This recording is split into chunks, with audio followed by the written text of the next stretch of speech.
तो आज का टॉपिक है इंट्रोगेटिव प्रोनाउन और इंट्रोगेटिव एडजेक्टिव।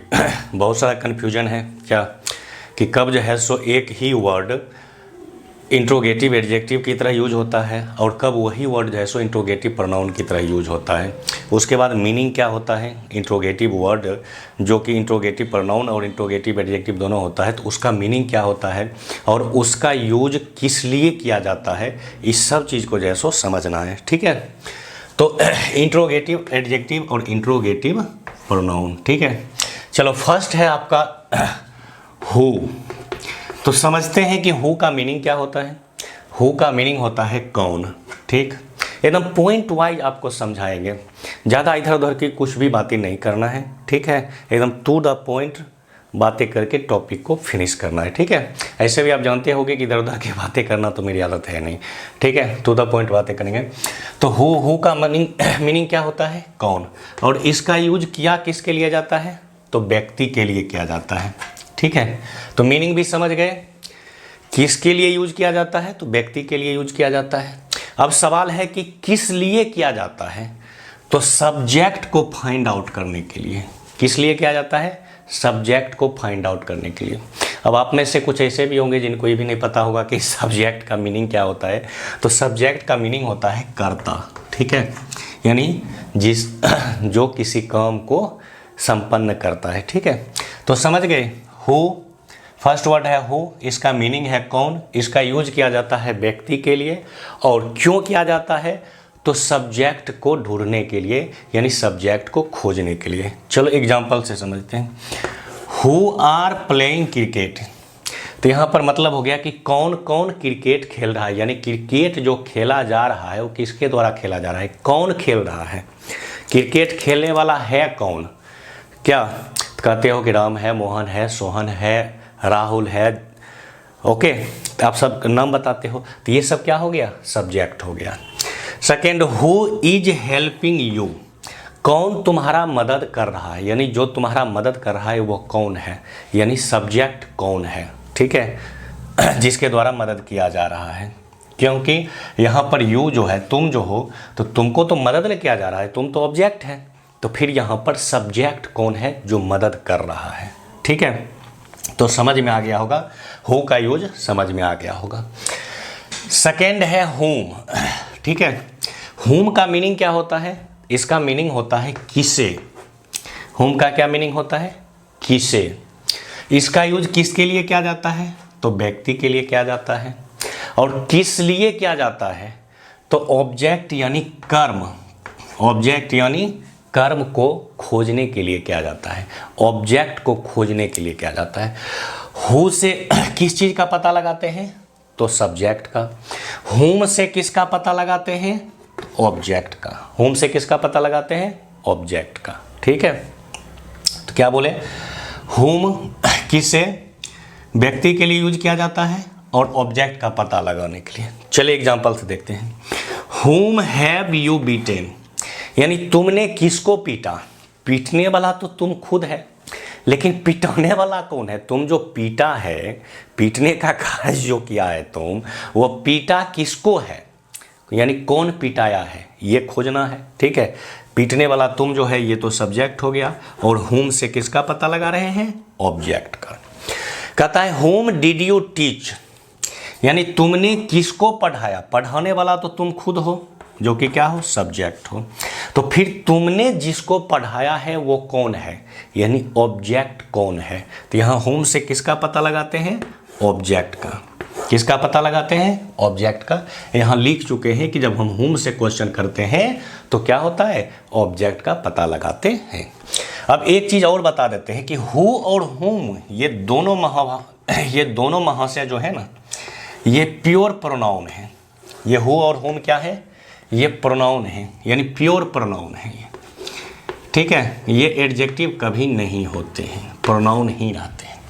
लेकिन ये तीनों महाशय जो हैं, हुज, हुइच और व्हाट, ये तीनों जो है ना, यानी 3, 4 और 5, हुज, हुइच और व्हाट, ये तीनों के तीनों जो हैं, ये दोनों काम करते हैं, यानी प्रोनाउन का भी काम करते हैं और एडजेक्टिव का भी काम करते हैं। ठीक है, तो चलिए, जो सिर्फ व सिर्फ प्रोनाउन था उसको तो समझ लिए, अब वैसे को समझना है जो प्रोनाउन और एडजेक्टिव दोनों है।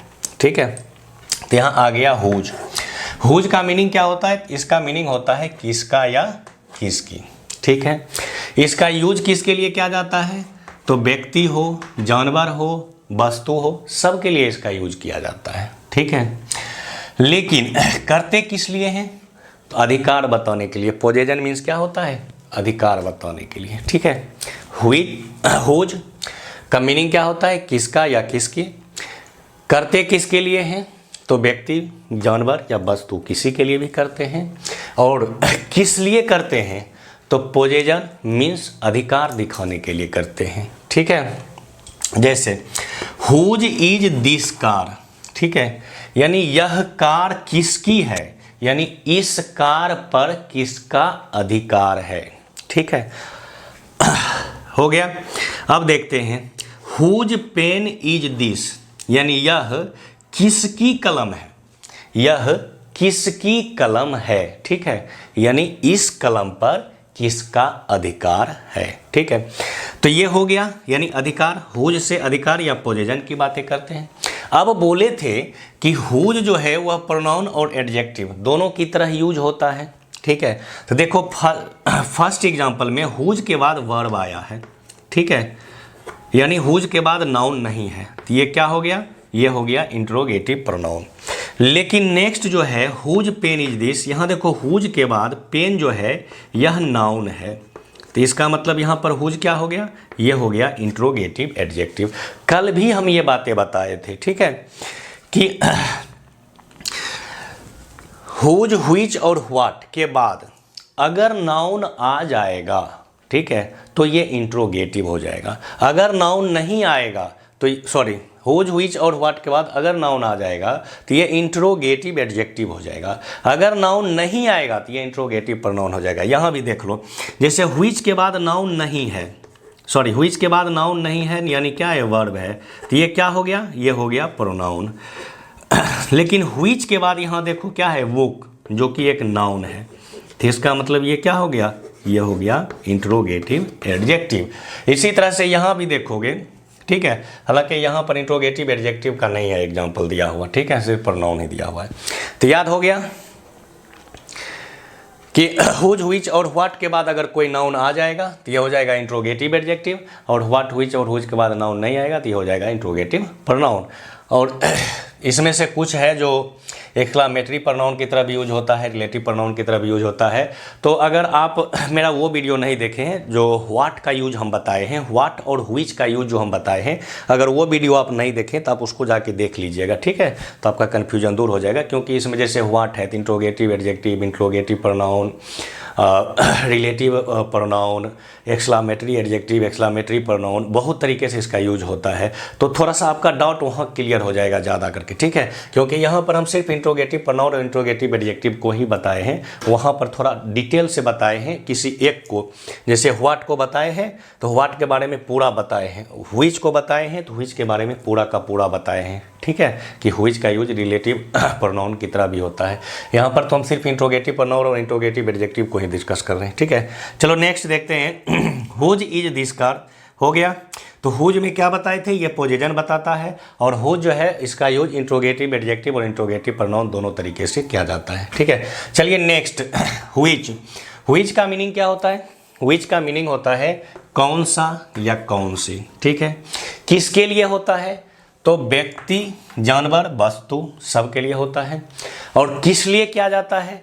तो सिलेक्शन के लिए किया जाता है। किस लिए किया जाता है? सिलेक्शन के लिए, यानी चुनाव करने के लिए, सिलेक्शन करने के लिए किया जाता है। जैसे आप कहते हो ना कि व्हिच इज योर बुक, यानी कौन सी तुम्हारी किताब है। ठीक है, यानी तुम्हारी किताब कौन सी है, तुम्हारी किताब कौन सी है, तो सिलेक्शन होता है। जैसे मान के चलो हम इसमें कहते हैं कि व्हिच इज योर चौक, यानी कौन सी चौक तुम्हारी है। इसमें दो में से सिलेक्ट करना है, ये वाली या ये वाली। ठीक है, कहता है which book do you like. जैसे मान के चलो कि 2-3 बुक है, यहाँ मान के चलो 2-3 बुक है।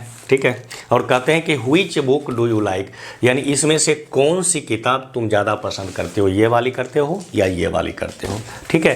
तो यानी क्या कर रहे हैं, सिलेक्शन बतला रहे हैं, ठीक है। तो व्हिच से किसका बोध कराते हैं, सिलेक्शन का बोध कराते हैं। और किसके लिए करते हैं, तो व्यक्ति, वस्तु, जानवर सब के लिए करते हैं, ठीक है। चलिए नेक्स्ट है आपका व्हाट। ये भी जो है सो व्हाट के बारे में तो हम बता दिए थे कि व्हाट पर हम एक स्पेशलाइज्ड वीडियो ही अपलोड कर दिए हैं, अब उसको देख लीजिएगा, ठीक है। तो व्हाट, इसका मीनिंग क्या होता है, क्या किसके लिए यूज किया जाता है, तो व्यक्ति या वस्तु के लिए यूज किया जाता है। और क्या बताने के लिए यूज किया जाता है, तो सब्जेक्ट या ऑब्जेक्ट को बताने के लिए, और हम प्रोफेशन यानी पेशा को बताने के लिए भी व्हाट का यूज करते हैं। फ्रेंड्स यहाँ पर हम लिख के क्यों रखते हैं, क्योंकि जब लिखा हुआ रहता है ना तो लिखने की ज़रूरत नहीं पड़ती है, और जब लिखने की ज़रूरत नहीं पड़ती है तो थोड़ा सा वीडियो जो है सो शॉर्ट में बनता है, नहीं तो इसी सब चीज़ को अगर हम लिख के आपको बताएंगे तो ये वीडियो 1 घंटा का हो जाएगा, और आप 1 घंटा तो पेशेंस के साथ रह नहीं पाओगे, ठीक है।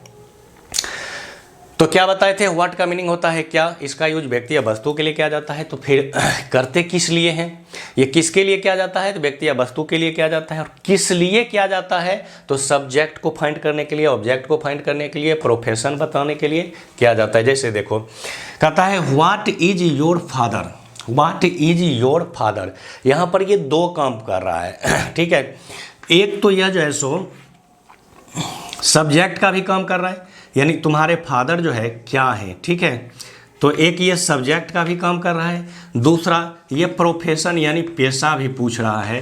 कोई कहता है कि my father is an engineer, जैसे कोई कहता है व्हाट आर यू, पूछते हो अगर हु आर यू, तुम कौन हो, तो वो अपने बारे में बताता है।